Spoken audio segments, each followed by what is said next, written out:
জনগণের সরকার হওয়ার কথা ছিল, কিন্তু জনগণের সরকার না হয়ে আম্বানি আদানি কর্পোরেট হাউসদের সরকার তৈরি হয়েছে।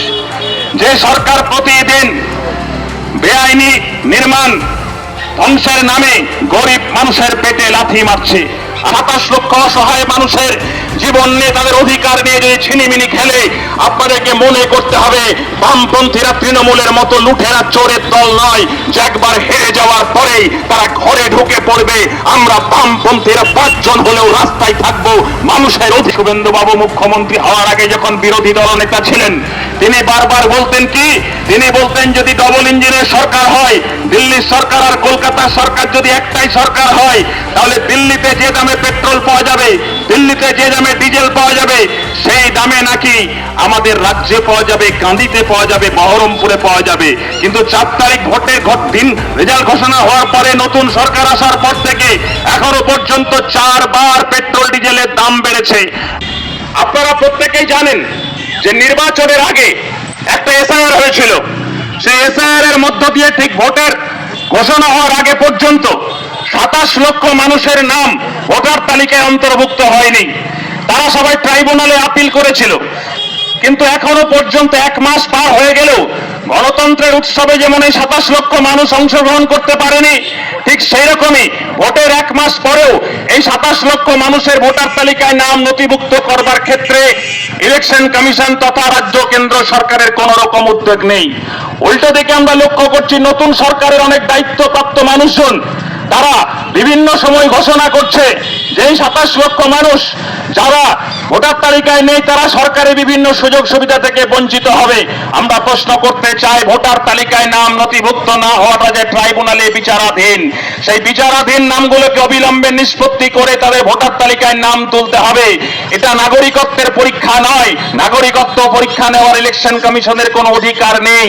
এই জায়গায় দাঁড়িয়ে থেকে আমরা আরএসপি গোটা মুর্শিদাবাদ জেলার প্রত্যেকটা এসডিও অফিসের সামনে এসডিও সাহেবের মাধ্যমে রাজ্যের সরকারকে, ইলেকশন কমিশনকে, কেন্দ্রের সরকারকে বলতে চাই, এই 27 লক্ষ গরিব মানুষ যারা আমার দেশের নাগরিক, তাদের অবিলম্বে সমস্ত তথ্য যে সমস্ত আছে সেগুলোকে যাচাই করে ভোটার তালিকায় অন্তর্ভুক্ত করতে হবে। এটা আরএসপির খুব স্পষ্ট এবং স্পষ্ট বক্তব্য। অন্যথায় যদি সরকার এই 27 লক্ষ অসহায় মানুষের জীবন নিয়ে তাদের অধিকার নিয়ে যদি ছিনিমিনি খেলে, আপনাদেরকে মনে করতে হবে বামপন্থীরা তৃণমূলের মতো লুঠেরা চোরের দল নয় যে একবার হেরে যাওয়ার পরেই তারা ঘরে ঢুকে পড়বে। আমরা বামপন্থীরা 5 জন হলেও রাস্তায় থাকবো মানুষের অধিকার নিয়ে লড়াই করব। সেটার প্রমাণ হচ্ছে আজকের যেমন প্রোগ্রাম আগামী প্রতিদিন চলবে, প্রতিটা জনবিরোধী নীতির বিরুদ্ধে এই প্রোগ্রাম চলবে।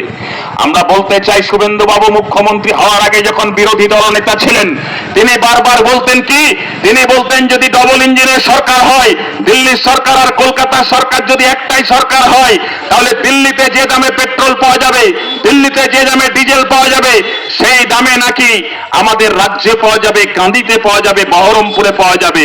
কিন্তু 4 তারিখ ভোটের দিন রেজাল্ট ঘোষণা হওয়ার পরে, নতুন সরকার আসার পর থেকে এখনো পর্যন্ত 4 বার পেট্রোল ডিজেলের দাম বেড়েছে, রান্নার গ্যাস পাওয়া যাচ্ছে না।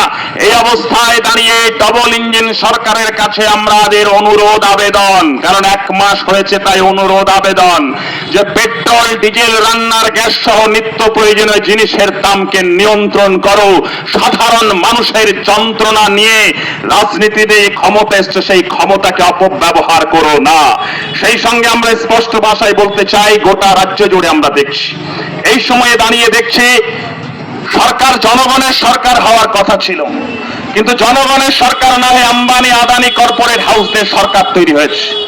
যে সরকার প্রতিদিন বেআইনি নির্মাণ ধ্বংসের নামে গরিব মানুষের পেটে লাথি মারছে, আপনাকে হিন্দু মুসলিম ধর্মের কথা বলছে, কিন্তু প্রতিদিন শিয়ালদা, দমদম থেকে যাদবপুর থেকে শুরু করে একের পর এক রেল স্টেশন থেকে শুরু করে বিভিন্ন বাজারে যে গরিব মানুষ জাতি ধর্ম দল নির্বিশেষে যারা যেখানে দিনে দুবেলা নিজেদের অন্ন জোগাড় করবার জন্য রাস্তায় বসে থাকে, হকারি করে, সেই মানুষগুলোর জন্য কোন রকম পুনর্বাসন ছাড়া, কোন রকম নোটিশ ছাড়া যেভাবে উচ্ছেদ হচ্ছে, এটা আসলে মানবিকতার উপরে আক্রমণ।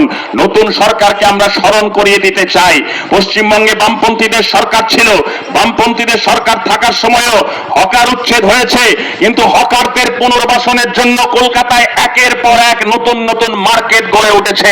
শুভেন্দুবাবু, আপনাকে বলবো, সত্য দায়িত্ব নিয়েছেন। এই গরিব মানুষদেরকে পেটে লাথি মেরে ক্ষমতাকে উপভোগ করা যায় না। গরিব মানুষগুলোর পেটে লাথি না মেরে এই গরিব মানুষগুলোর বেশিরভাগ অংশ তো আপনাদেরকে ভোট দিয়ে জিতিয়েছেন। তাই গরিব মানুষের অধিকারের পক্ষে থাকুন, গরিব মানুষদের পেটে লাথি মারবেন না। আমরা আরএসপির পক্ষ থেকে আজকে এই কান্দি এসডি অফিসের সামনে দাঁড়িয়ে আজকে আমরা এখানে একটা সংক্ষিপ্ত মিছিল এবং এই পথসভার মধ্য দিয়ে এসডিও সাহেবের কাছে একটা স্মারকলিপি আমরা তুলে দিতে চাই। আমাদের 5 সদস্যের প্রতিনিধি যাবে।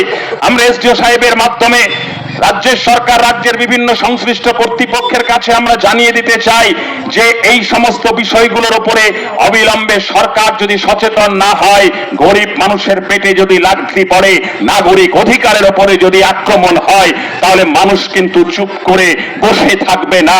আর আপনারা এই লাল ঝান্ডাকে, বামপন্থীকে কখনো কোনো তৃণমূল চোর দুর্নীতিগ্রস্ত দলের সঙ্গে মিলিয়ে ফেলবেন না। যে নির্বাচনে জিতবে, 80টা এমএলএ হবে, পৌরসভা থাকবে, এমপি থাকবে, পঞ্চায়েত থাকবে, তাই নিজেদের চুরির ভয়ে ঘরে ঢুকে বসে থাকবে। বামপন্থীদেরকে এটা ভাববেন না 5 জন থাকলেও গত 15 বছর ধরে তৃণমূলের দুর্নীতির বিরুদ্ধে লড়াই বামপন্থীরা করেছে, এখনো করবে, আগামীতে করবে। প্রতি মুহূর্তে মানুষের অধিকারকে স্মরণ করিয়ে দেবে। এই অবস্থায় দাঁড়িয়ে শুধু